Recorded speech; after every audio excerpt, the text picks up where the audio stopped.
Hi everybody, Jessie here. I'm here with the 12 by 12 layout and it is using the Scraptastic December kit. I'm starting with those 3 photos that I don't actually use, so you can ignore them. And I'm using Canson watercolor paper as my base, and I've cut it to 11.5 by 11.5, and I'm just layering it on one of the 12 by 12 papers that I gutted. And I'm going to take this piece of paper from the Stitch collection. I'm actually going to switch my craft knife. And I'm going to cut all of the strips apart, and I'm just splitting like the white line that runs between each pattern. I'm basically splitting it as close to half as I can. So once we've got all of that done, I start taking them and I'm laying them out on top, and I'm just going to use a few of them and decide what I want and kind of layer them and tape them all together and create the center portion of my layout. I received this kit on the 7th of January. With Christmas and everything, shipping up to Canada gets extremely, extremely slow. And this is where I'm going to pick a different photo. So I didn't receive it until January, and I mean, my January kit should probably be here either tomorrow or next week at the latest. I'm hoping. I don't know. I think I'm actually going to be done with the Scraptastic kit. The kits themselves just haven't made me very, very happy lately. And I do subscribe to the Hip kit as well, and I kind of think that I enjoy their kits more. I don't know. It's all a personal opinion. They supply lots of the same product, but I like the way Kimberly's seem to, the front and the back of all the paper she picks all work together, where sometimes with this, they don't all work together, or you get one random paper that just makes absolutely no sense with the color palette. And they're going to do acrylic pieces instead of wood veneer, and I'm a wood veneer junkie, and that's probably why I've stuck with the kit as long as I have, because I absolutely love them. So I just finished layering the pieces I'm going to, and now I'm cutting the paper down so that it's the same, the 11.5 inches to match the watercolor paper.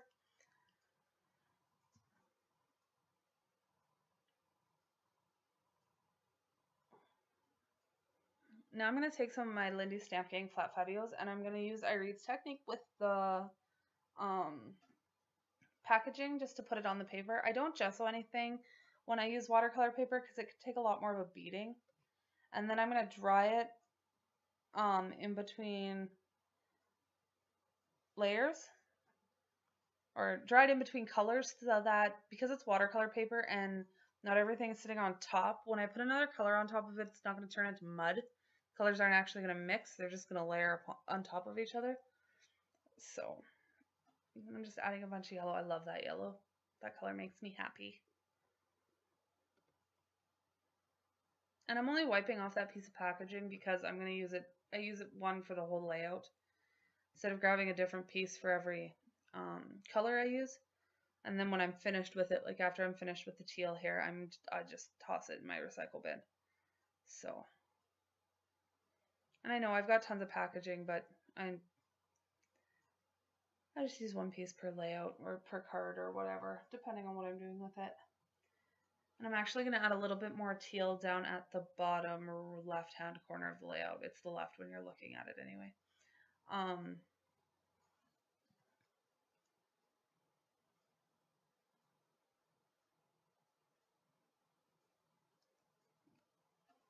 Then I'm just going to start layering my paper on top here and adding my paper layers. The picture I picked is just of my son and my niece when I took them out for lunch one day. And the layout is basically, it's just talking about how they're lucky to be so close in age.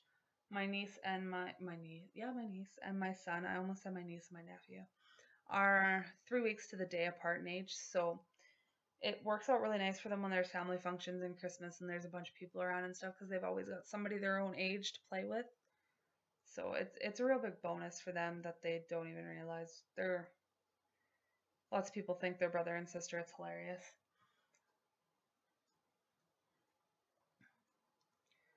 So I'm just picking out papers, and I'm using one of the branding strips, and I'm sorry about my big head getting in the way. And I'm just going to start layering these all on here.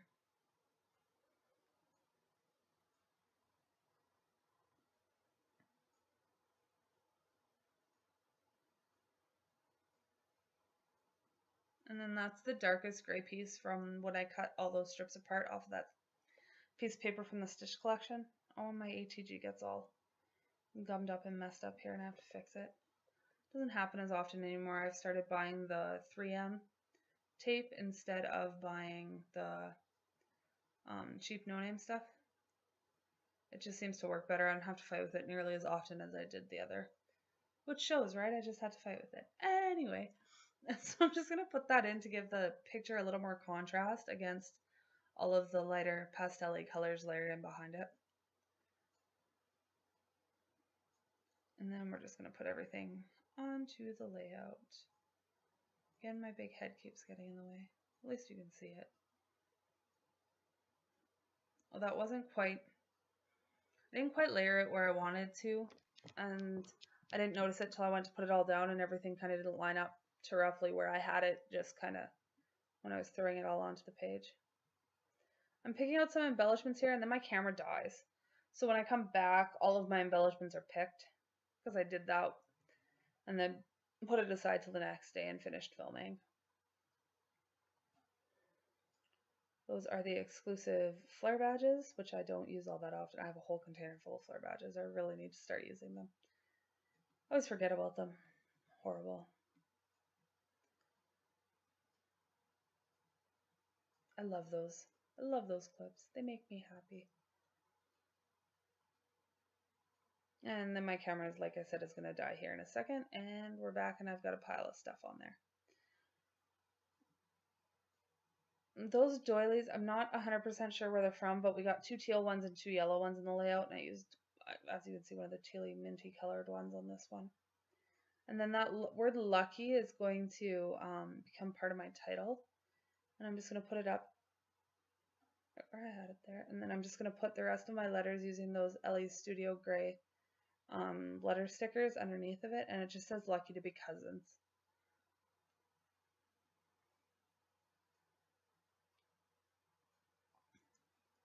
I love these letters. I don't even mind having to futz with them and pop out like the center of the O and the E's and things like that. I just think they're cute. The font is perfect. And they're big enough to see and small enough that I can squeeze them into a tighter space.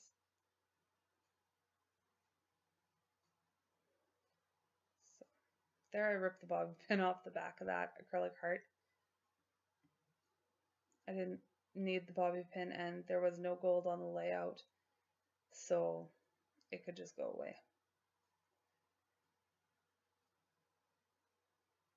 Then I vanished here for a second, unplug my hook, look at it. That piece down at the bottom corner doesn't end up making it onto the layout. These are the, oh no, those are my clips. I love those clips. I think they're awesome.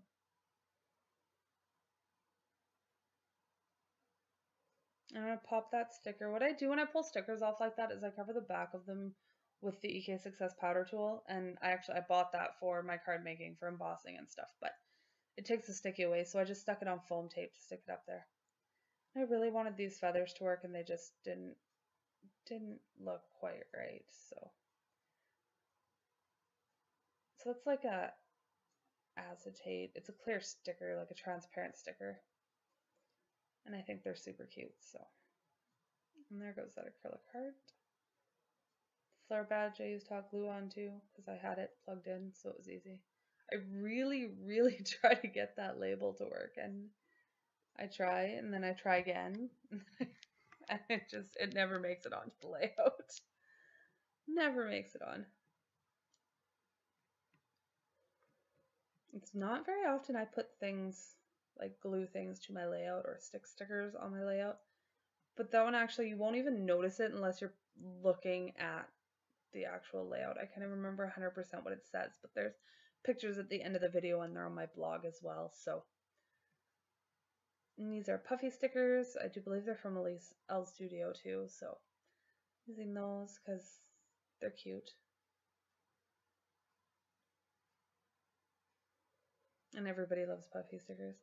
I'm making some lines here. This is just with a 2H pencil so that the lead isn't heavy and it's easy to erase. And then I just take my Micron pen. Oh no, I switched to a Sharpie pen, I do believe. And I'm looking for it. There you go.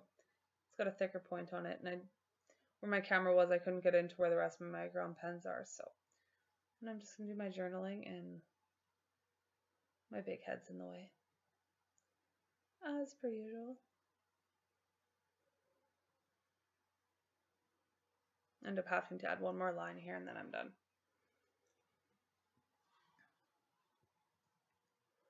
Then I just take my eraser, and I do believe I muck with the camera and try and zoom in for you guys, which I will never do again because that is a pain in the hiney. And then there's some still pictures at the end. And that's it. That's my layout. And I hope you enjoyed it. And thanks for stopping by. Again, all the information, all the links, and all of that to the product will be at the bottom of my blog post, which you can find the link to at the bottom of this video. So thanks for stopping by. Leave me a comment, and I hope to do more videos soon. Talk to you later. Bye for now.